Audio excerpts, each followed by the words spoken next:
Hello everyone, I am Wendy with Winds of Change Ministries, and today I'm going to be working in the book of Exodus. So the tribes of Israel have been in the down in Egypt, Mitzrajim, for several generations, and then they were very fruitful. Like I mentioned before, Joseph put them in the land of Goshen. And this is the most fruitful area. It's up there in the Nile Delta area. And so, they were able to really flourish and grow. All right. But then, as the generations passed, many the people of Egypt had forgotten how they were blessed by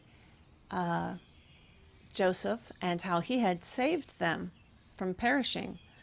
And but even the Egyptians themselves lost their freedom to the crown. The crown became very wealthy, and so even the Egyptians, the civil servants, the normal commoners, were they had lost their freedom.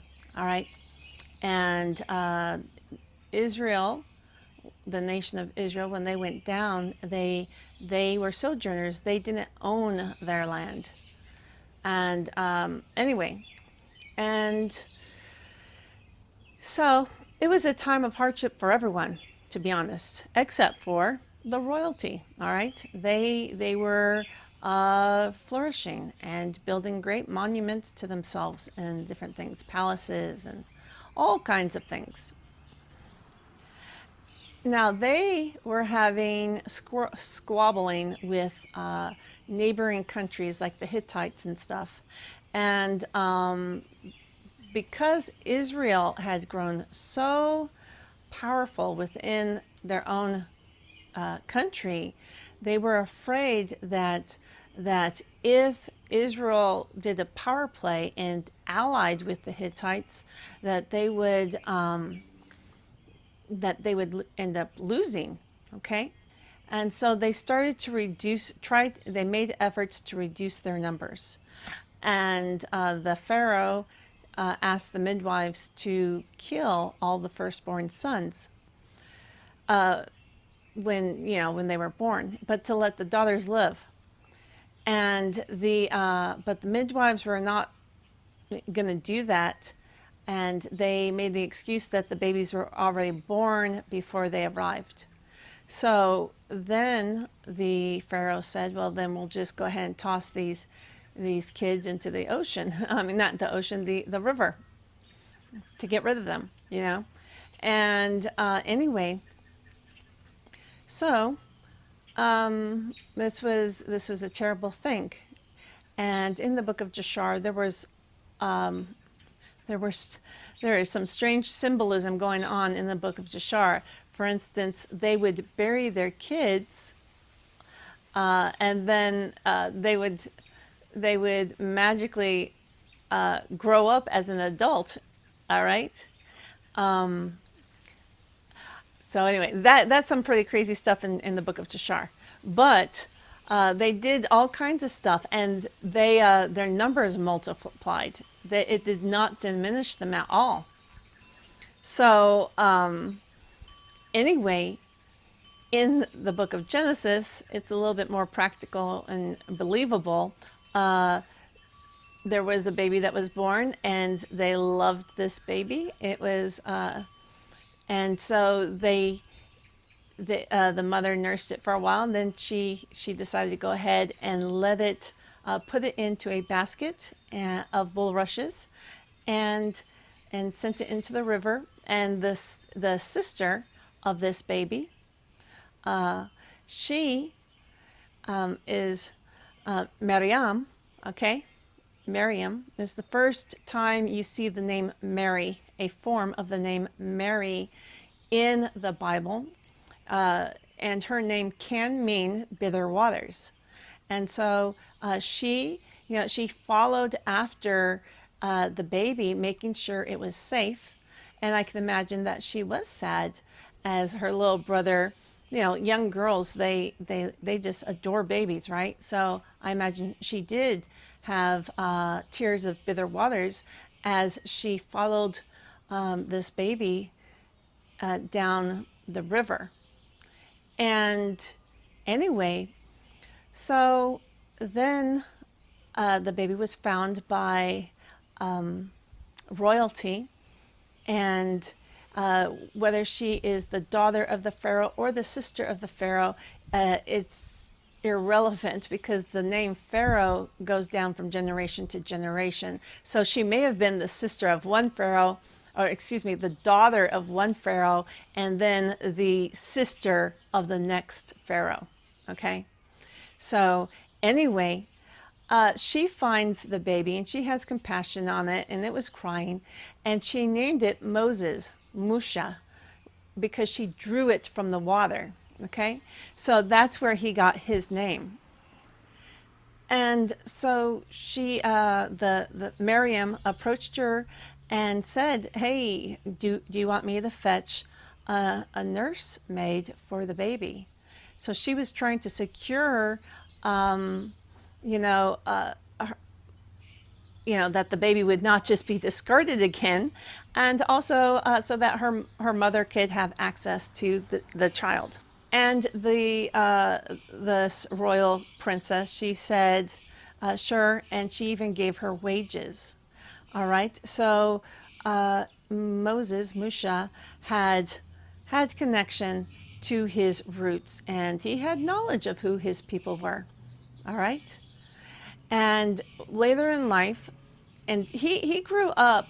It doesn't go into details in Genesis, but in the other books, he did grow up treated very, very well, and the Pharaoh actually had a lot of respect for him. Okay, and so there was some rivalry between him and the heir to the throne. You will see that in other books, not Genesis. So anyway, when the when he grew up, he went and checked out the. I will share this story. So he was so smart that at one time, as a toddler, and this is found in, I believe, Jashar, he had the audacity. The Pharaoh was holding him, and he pulled the crown off the Pharaoh, and the wise people all thought that that was a sign that he was going to bring a downfall to the throne. And they thought that he was, that was a sign, and they wanted to destroy him as a baby, as a toddler. And but there was a person, an angel of the Most High, who stepped in amongst the crowd and said, "Hey, maybe he did it out of foolishness.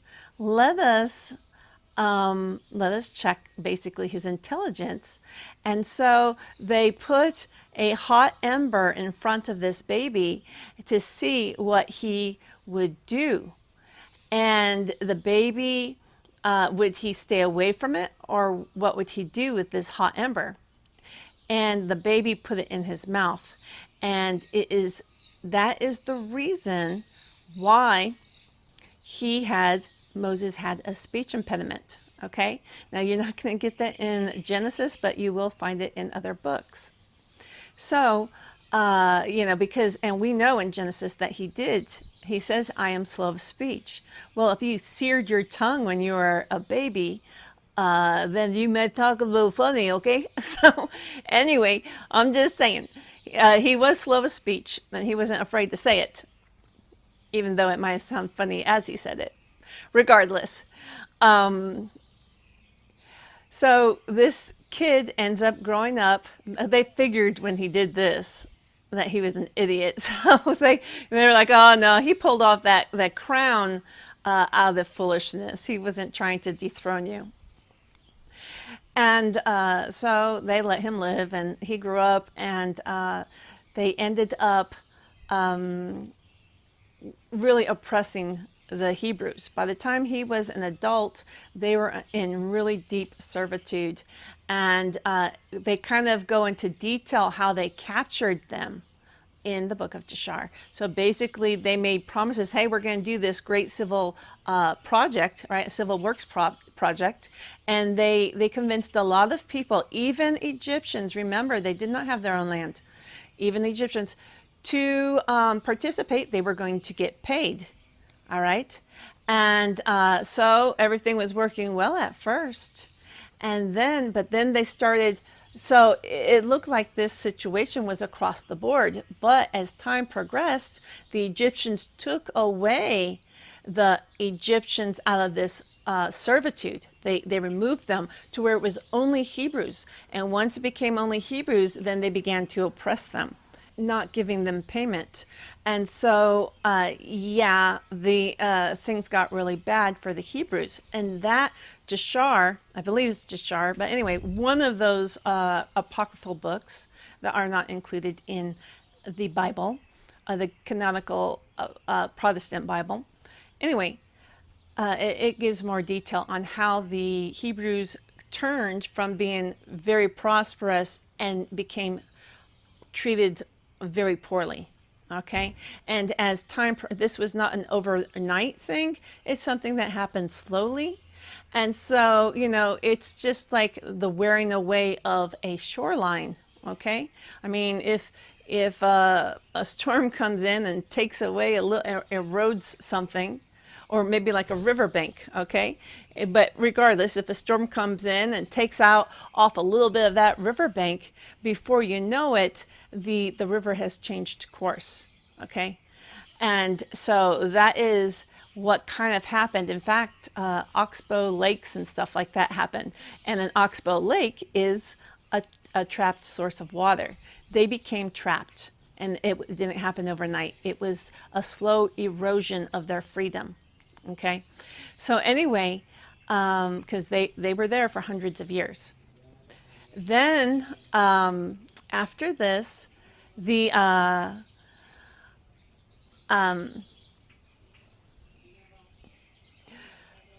do want to say, because I did not mention this yesterday, when Joseph was in high honors, all right, and everything was good for the Hebrews, the Israelites. The father said, "When I die, bury me in that cave with his fathers, and where he had already buried Leah." Okay, so she was already there before they went down into Egypt, and he wanted to be buried with her, or at least I don't remember. Maybe she got buried after they were in Egypt. Regardless, that's where her body was. And he wanted to be buried there. Because, like I said, Rachel, the Spirit of God, was buried by Bethlehem, the house of bread, the daughter of bread. Okay, so that has its own symbolism on why that all took place. But Jacob was buried in the cave with his ancestors, with his first wife. So the wife that was a trick. Anyway, then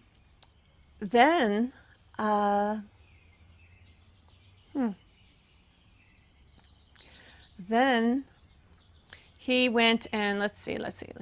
Okay, back to it. Yes, now they're hundreds of years later. They're in servitude, and Moses was born, and Moses left the palace one day to mingle amongst his brethren who were enduring hard labor. And he saw how they were mistreated, and one guy was beaten, an Egyptian was beating up a Hebrew wrongfully, and Moses killed him. All right. Then he escaped to some place down in Midian, okay? And it was there that he met Zipporah, his first wife. Now, when in the book of, they don't go into details, but in the book of Jashar, all right, or one of the other, I believe it's Jashar, but there's a few apocryphal books. One of them, it goes into details talking about how the leader, which is Zipporah's father, okay, he didn't trust Moses and actually imprisoned him. And he was imprisoned for a long time. He should have died because they weren't feeding him, but Zipporah was taking food to him and preserved his life. Then one day she says, hey, don't you think we should go check on that prisoner? And of course, the father-in-law thought he had already died because he intentionally was not feeding him. And so he didn't give a second thought about it because he had no intentions of feeding him. He wanted him to rot dead in the cell, okay? And so anyway, he finally goes and says, okay, let's check on this prisoner. And he saw that he was alive, and he thought, well, surely it was God had saved him alive. So he thought, well, maybe this guy is a blessing of God, and so he allowed him to marry Zipporah. Now, actually, it's not like I keep up with those other books that much. There's actually something that happened between him leaving Egypt and getting into captivity with Zipporah. He actually went to an area, I forgot about this, another area in Egypt, and he married the queen of that area. And I forget the details, so you have to forgive me. But and she was an African of some sort, I believe Cush. She was from Cush, black, all right, and she was a widow of the leader, and they made him a leader, but he ruled very well. However, he would not consummate the marriage. Okay, not in the book of Jashar or whatever book it was. He would not consummate the marriage. So after a while, he was kicked out of the town, saying, the woman, she complained, look, this guy isn't consummating the marriage. What kind of leader is he, you know? So they all agreed that he didn't deserve to rule over them when he wouldn't even consummate the marriage with their queen. So they kicked him out. Then he goes and he finds that situation in Midian, okay, with Zipporah and all them. So when he left Egypt, it was decades and decades before he ever returned, and a lot of things happened to him during those times. Okay, now when he was the son-in-law of his father, right? His father-in-law, when he married Zipporah, one day he was out tending to the sheep. I'm going to go ahead and end it there. The lawnmower is going in the neighborhood. So for now, my name is Wendy, and we're all living in the winds of change.